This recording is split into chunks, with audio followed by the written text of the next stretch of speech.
The number one cause of failure in life is a lack of belief. It's not your environment. It's not the people around you. It's not what you've done in the past. Not your fourth grade teacher who made fun of you. It's actually just a lack of belief. But many people like to blame the external because it takes responsibility off of them and onto something else. But when you choose to blame yourself, you can find out a different problem. See, sometimes we don't find answers because we never ask certain questions. If I don't ask, man, what can I do better? I'm never going to get that answer deliberately. But if I ask myself, maybe it's my fault I'm not where I want to be. Maybe it's my fault I didn't make that shot. Maybe it's not my fault I failed the test. Maybe it's my fault. But that's the hardest lesson to learn. But once you finally learn that lesson, then you're on the path to progress. So what I mean by beliefs? Well, beliefs is considering something as true. And the thing about beliefs is we can consider anything we want to be true. You know, I can consider right now that I have white skin. I don't, and I never will. But I can consider that as true, even though it's not in accordance with reality. I can believe that. And that's what many people do. They say, man, I'm a woman. Man, I'm a man. And they do all sorts of these beliefs, and they actually believe it. They actually believe they can change that, even though that's not actually reality. So we know we can believe something that's not actually true because we consider it as true. So how does this shape your life? It shapes your life because when you understand you can consider something as true, you can change your story. And by changing your story, you change your actions. But people refuse to do it. They refuse to change their actions because when they have to change their actions, they have to now become a different person because who you are is based upon your actions. If I want to be a great basketball player, well, guess what I have to do? I have to work out. I have to eat right, play basketball, practice dribbling, practice shooting. As I do these things, I become a basketball player. But people want to get before they put in the work it takes to get it. People want to have a great relationship with their spouse, but they don't want to forgive. They want to be kind. They don't want to actually love their spouse. So they want the outcome without the inputs, but that's not how life works. It works according to principles. And what's a principle? A principle is you get this outcome by having the right inputs. If you don't have the right inputs, what do you have to work with in order to get the outcome? So why even expect a positive outcome if you're not willing to have the inputs? I call that disappointment. See, desire without work is disappointment. If I have a goal, but I'm not willing to put in the work it takes to get that goal, I will feel disappointed because it's inevitable that I won't achieve my outcome. So it's better not to have the desire in the first place. But people like that. They like the sense of, I'm going to set out to reach this goal. I did it all the time when I was writing my book. I said, man, I'm going to write this book. And it's like, I got a sense of dopamine hit. People are like, oh man, you're going to write a book. That's so cool. That's so cool. And I'm getting the feeling of success before I'm actually successful.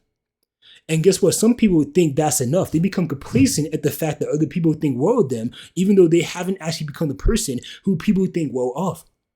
If I say, man, my goal is to make the NBA. I'm going to work out to try to make the NBA. Oh, wow, you're going to make the NBA. And you're getting that sense of approval as if you're in the NBA when you're not. Complacency rises up, which is when I settle for an outcome that's beneath my potential. And anytime you stop in life, you're complacent. Because potential is a path that never stops rising up. Your goal in life is always to get better. So whenever you stop, you're complacent. You're settling for something that's beneath what you could be, what you could have. So every time I do that, I'm getting the results as if I have become the person when I haven't become the person because I'm telling other people I'm trying to become the person. And it's so weird. What's weird is that we reward participation. You don't have to succeed in order to get a reward. You just gotta show up. You don't have to try. Some people, I've heard recently how a teacher is not allowed to fail their students. So because of that, the people there are complacent. They're not trying to reach their potentials. They just know, hey, I can't fail. So now I don't have to put in as much effort. I'm going to get a reward for just showing up, even though I'm not trying. And they don't grow because they're not actually testing themselves. They're not actually testing themselves. So when a trial comes that they should have been able to have the experience and the fortitude to go over, now they have to fail and crumble under the trial because they haven't become the person. And why? Because they're complacent. They chose to stop growing. And every time you're not getting better, by law, you're going to get worse. Why? Because there's something called the law of entropy. Things tend to disorder. Nothing in life stays the same. You're either decaying or you're growing. And every time you're not growing, entropy comes in tends to disorder, you start decaying. So a student, if you're complacent and you choose not to grow, by law, you're going to get dumber. So when the test comes, now you're not as prepared. Now because of complacency, you won't reach your potential and you may not get the grade you could have got. It's the same thing in life, but people blame other people. They say, man, because my teacher, I'm not where I should be. Man, because of this test, because of this class, it's too much, it's too hard, it's too this, it's too that. I had the same feeling. I'm in college. I'm like, man, I have a teacher, she was rated a 2.2, bro, a 2.2. And that's the class I got a B in by far. And it's like, yo, I could blame my teacher. I could say, yo, this teacher was not rated good. I could blame the class. I could say, oh, the class was too hard. Or I could blame myself because that is the reason I did not get the grade I could have got. I chose not to study. I chose not to be as deliberate as I could be in class.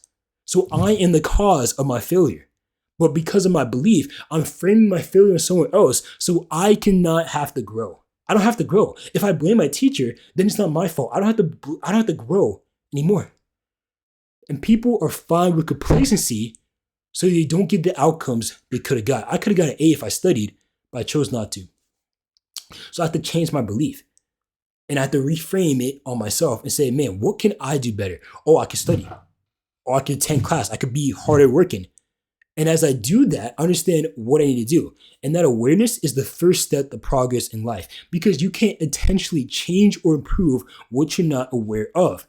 But when you become aware of something, then you can put forth deliberate and intentional effort in the area that needs improvement and make improvement. Why? Because you're putting forth inputs, and those inputs are going to lead to outputs because this world is running on laws. It's running on principles. The law of gravity, law of entropy, the law of thermodynamics. This world is running on principles. And I like to say this, the most preeminent principle is the principle that prevails. For example, if there's someone, who's sick and a healthy person comes and touches the sick person, well, the sick person is more likely to make the healthy person sick than the healthy person make the sick person healthy. Why? Because the sick person has a greater principle. Their sickness is more preeminent than the other person's health, so they will prevail. And it's the same thing with life. It's the same thing with principles in life as well. There's a law called momentum. An object in motion stays in motion, right? So as you have more momentum, you're going to get faster and faster and faster unless an outside force comes and stops that momentum. So if I choose to reframe my failure on myself and say, hey, I can get better, and I start putting in work, I'm building momentum. I'm going to get better. I'm going to get better results, better results, better results. Until complacency comes in. That's the greater potential. That's the greater principle. And complacency comes in, so I have momentum, and I say, man, I'm good enough. I'm going to stop. Complacency. That's the outside force that stops me from getting better results. And that's how we fail. We get so comfortable where we are, that's where someone else sneaks up and says, okay, now it's my time. You know when Persia fell? They fell because they're complacent. Once again, they fell when they were weak and Greece came in and started attacking it. They became complacent. The king, Xerxes, he's prideful, he's arrogant. Someone can fact check me on this, but anyway, the principle, it prevails in all areas of life. In all areas of life. If you're prideful, you're more complacent, you're more likely to fall. What does the Bible say? Pride leads to destruction and a haughty spirit to a fall. Like pride, it leads to fall. Haughtiness leads to fall because you're being more inclined to complacency. So failure is changing your belief and choosing to blame yourself. And blaming yourself, you work on the law of momentum because you're getting better and don't stop at complacency. Because guess what? As you keep growing, by law, you're not decaying. And as you grow and grow and grow and grow and grow, you're going to eventually get better outcomes because you have so many inputs in a positive direction. And that's what we need to master if you don't want to fail in life. So thank you for watching this video. Make sure to fact check me on Persia and Greece. I got to learn more history so I can give you guys better content. That is my goal. So thank you guys for watching anyway. Make sure to like, comment, subscribe, and see you guys later.